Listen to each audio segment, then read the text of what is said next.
ഇന്ന് തന്നെ ഡൗൺലോഡ് ചെയ്യൂ. കാണൂ നിങ്ങളുടെ ഫേവറേറ്റ് ഷോസ്. എന്തായാലും എന്റെ മോന് ചെറിയൊരു നാണമൊക്കെ ഉണ്ട്. ആഹാ, അപ്പൊ അമ്മയും തുടങ്ങിയോ? ഞാനിവിടെ നിൽക്കുന്നില്ല. സാറേ, എന്റെ അമ്മേ, ഇപ്പൊ സാറിന്റെ കാര്യങ്ങൾ കാണുമ്പോഴേ എനിക്കാണ് അതിശയം.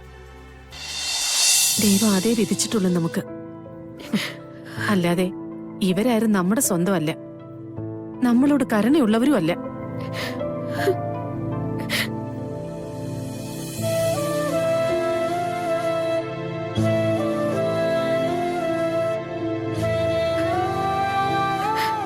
അവർക്കാർക്കും വേണ്ടാന്ന് വെച്ചാലും എനിക്ക് വേണ്ടാന്ന് വെക്കാൻ പറ്റുമോ?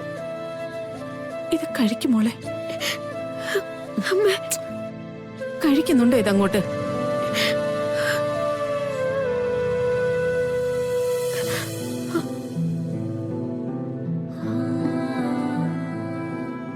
മനസ്സ് ചുട്ടുപൊള്ളുന്നുണ്ടെന്ന് അമ്മയ്ക്കറിയാം. കരഞ്ഞു കരഞ്ഞ് തോരുന്നുണ്ടെങ്കിൽ തോർന്നോട്ടേന്ന് കരുതിയ അമ്മ അവിടെ മാറിയിരുന്നത്.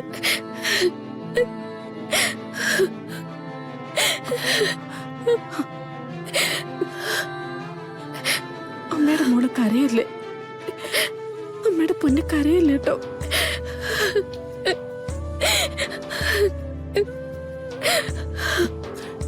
സാരമില്ലടി.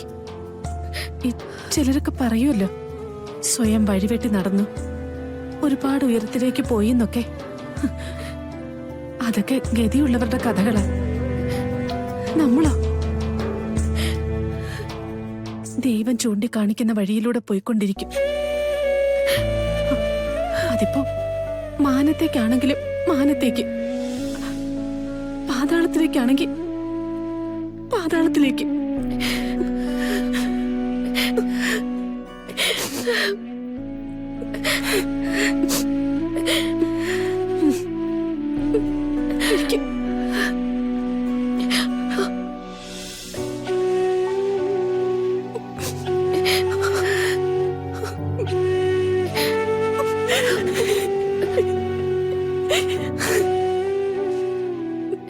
ഞാൻ കരയാണെങ്കിൽ കരഞ്ഞു തീർന്നോട്ടെ എന്ന് പറഞ്ഞിട്ട് മത്സരിക്കാൻ നിൽക്കണോ?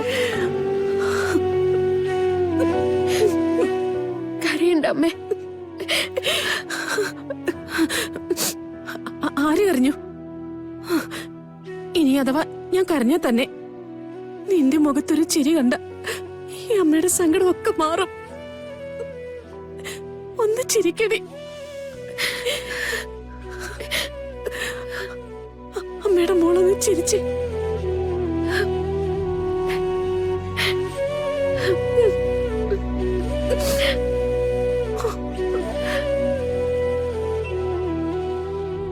കഷ്ടപ്പാടിന് കൈ നിറയെ കൊടുക്കുന്നവനാ ഈശ്വരൻ.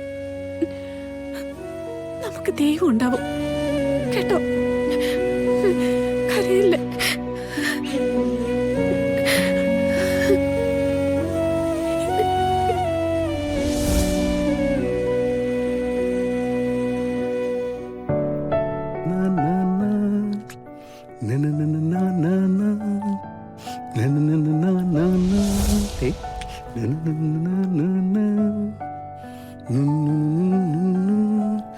മണിയെറിഞ്ഞ തുറക്കുമ്പോൾ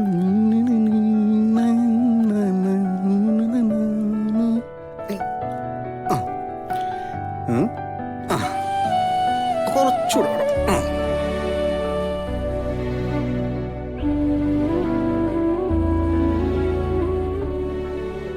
എടാ മാണിക്കുഞ്ഞെ, താൻ എന്തൊക്കെയാടെ കാണിച്ചു കൂട്ടുന്നത്? മതിയാക്ക്. എന്റെ പൊന്നു സാറേ, സാറിന്റെ മനസ്സിൽ ഇപ്പോ മണികറ ഒരുക്കുന്നത് ഇനിയും വേണോന്നല്ലേ? പിന്നെന്താ വേണ്ടെന്ന് പറയുന്നേ? കാത്തുകാത്തിരുന്ന മോഹങ്ങള് പൂണിയാൻ പോവല്ലേ സാറേ? കിടക്കട്ടെ അലങ്കാരങ്ങളൊക്കെ. എടോ, ഏത് കാര്യങ്ങൾ ഇങ്ങനെ കുട്ടി ഘോഷിക്കുന്നത് എനിക്ക് ഇഷ്ടമല്ല. നമ്മൾ ചെയ്യുന്ന കാര്യങ്ങളിലൊക്കെ ഒരു പക്വത ഉണ്ടാവണം. ആഹാ, പക്വതയൊക്കെ ഞാൻ കാണുന്നുണ്ട് സാറേ. ഗാതമാടത്തെ കാണുമ്പോ സാർ നോക്കിക്കുന്ന ആ നോട്ടം ഉണ്ടല്ലോ, അയ്യോ അത് വലിയ പക്വതയാണ്. നീ പിന്നെ ഗാതമാടത്തിന്റെ അടുത്ത് നിൽക്കുമ്പോ മാഡത്തിന്റെ കൈയും പിടിച്ച് സാറ് നിൽക്കുന്ന ഒരു നിപ്പുണ്ടല്ലോ, അയ്യോ അത്രയും വലിയ പക്വത വേറെ ആർക്കും ഇല്ലെന്നേ. പിന്നെ ആരും കാണാതെ ഗാതാമാടത്തിന് ഫുഡ് വാരി കൊടുക്കുന്നതും തിരിച്ച് ഗാതാമാടം വാരി തരുന്നതും ഒക്കെ വലിയ പക്വതയാ. താൻ ഇതെന്തൊരു CCTV-യോ? ഇതൊക്കെ താനെങ്ങനെ കണ്ടുപിടിക്കുന്നത്? അത് സാറേ, ഈ ആരും അറിയാതെ ചില കാര്യങ്ങളൊക്കെ ചെയ്യുമ്പോഴേ ചിലർക്കൊരു ധാരണയുണ്ടാവും. പക്ഷെ സത്യത്തിൽ എന്താ സംഭവം?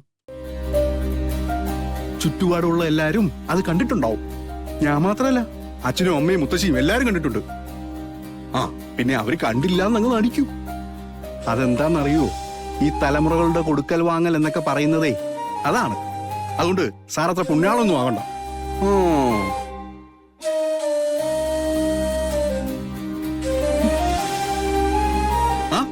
കീർത്തി,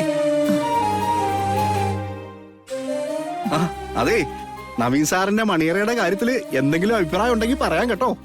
അഭിപ്രായങ്ങൾ സ്വീകരിക്കപ്പെടും. താൻ തന്നെ പണി നോക്കി പോടും. അയ്യോ,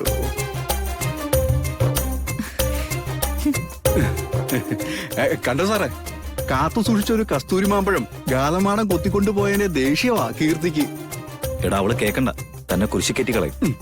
എന്റെ പോലും സാറേ, ദേ ശാപം മാറി, മനസ്സിലുള്ള പേടിയും മാറി. ഇനിയിപ്പോ സാറും ഗാലമാടം കൂടി ഒന്ന് ജീവിച്ചോണം. അല്ലാതെ അങ്ങോട്ട് പോയി ഇങ്ങോട്ട് പോയി എന്ന് പറഞ്ഞ് ആശുപത്രിയിലെങ്ങാനും കിടന്നാലുണ്ടല്ലോ, ദേ എന്റെ സ്വഭാവം മാറുവേ. നവീനെ, അമ്മേ, എന്താ മാണിക്കുഞ്ഞെ പറയുന്നേ? ഇയാളുടെ നാവിന് ഇല്ലല്ലോ, എപ്പോഴും ഇങ്ങനെ ചുമ്മാ വളവളാന്ന് പറഞ്ഞോണ്ടിരിക്കും. മിക്കവാറും ഞാൻ ഇയാളെ പറഞ്ഞു വിടാൻ സാധ്യതയുണ്ട്. എങ്ങോട്ട് പറഞ്ഞു വിടാനാ? ചുമ്മാ പറയോ അമ്മേ? അമ്മേ, സാറിന്റെ മുഖത്തേക്ക് ഒന്ന് സൂക്ഷിച്ചു നോക്കിയേ. ദേ ഒരു നാണം തേട്ടി തേട്ടി വരുന്നുണ്ടോ? ഗാതമാടത്തെ കുറിച്ചുള്ള ആലോചനയിലാ. ഒന്ന് പോടാ അവിടുന്ന്, വൃത്തികെട്ടവൻ. എന്തായാലും എന്റെ മോന് ചെറിയൊരു നാണമൊക്കെ ഉണ്ട്. ആഹാ, അപ്പൊ അമ്മയും തുടങ്ങിയോ? ഞാനിവിടെ നിൽക്കുന്നില്ല. സാറേ, എന്റെ അമ്മേ, ഇപ്പൊ സാറിന്റെ കാര്യങ്ങൾ കാണുമ്പോഴേ എനിക്കാണ് അതിശയം. മുമ്പ് ഗൗരവ് മാത്രം കൊണ്ടുവരുന്ന സാറ് ഇപ്പതേ കൊച്ചുകുട്ടികളെ പോലെ ചിരിക്കുകയും കളിക്കുകയും ഒക്കെ ചെയ്യുന്നത് കണ്ടില്ലേ? എന്തൊക്കെയായിരുന്നു മാണിക്കുഞ്ഞെ, ഇപ്പോഴല്ലേ എല്ലാം മനസ്സിൽ നിന്നൊന്നൊഴിഞ്ഞത്. അതിന്റെ സന്തോഷം അവന് മാത്രമല്ല, എല്ലാവർക്കും ഉണ്ട്. സാറ് ഭാഗ്യവാനാണമ്മേ. സാറ് മാത്രമല്ല, നമ്മുടെ കുടുംബവും. അല്ലെങ്കിൽ ഗാഥമാടത്തെ പോലെ ഇത്രയും ഭക്തിയും ബഹുമാനവും ആളുകളോട് നല്ല രീതിയിൽ പെരുമാറുകയും ചെയ്യുന്ന ആളെ സാറിന് കിട്ടുമോ? അത് ശരിയാ മാണിക്കുഞ്ഞെ. എത്രയോ ജന്മം എന്റെ മോൻ ചെയ്ത പുണ്യത്തിന്റെ ഫലമായിരിക്കും ഗാഥമോൾ അവന്റെ ജീവിതത്തിലേക്ക് വന്നത്. ഇനിയുള്ള അവരുടെ ജീവിതം ഒന്ന് നന്നായി കണ്ടാ മതി. ഇനി എന്താ ഇവിടുത്തെ തടസ്സം? ആകെയുള്ള തടസ്സം എന്ന് പറയുന്നതേ ആ അമ്മായി മോളുവാ. അതെ, അമ്മ അച്ഛനോട് മുറുക്കി ഒന്ന് പറഞ്ഞു കഴിഞ്ഞാലേ ആ നിമിഷം അവര് പടിക്ക് പുറത്താ. പിന്നെ സാറും ഗാഥമാടവും സന്തോഷമായിട്ട് ജീവിക്കില്ലേ? ഒരു 10 മാസം കഴിയുമ്പോ ഒരു പൊന്നോമനെ എടുത്ത് അമ്മയുടെ കയ്യിലോട്ട് വെച്ചു തരും. അമ്മൂമ്മ ലാളിച്ചോളാൻ പറഞ്ഞിട്ട്. ഹാപ്പി അല്ലേ?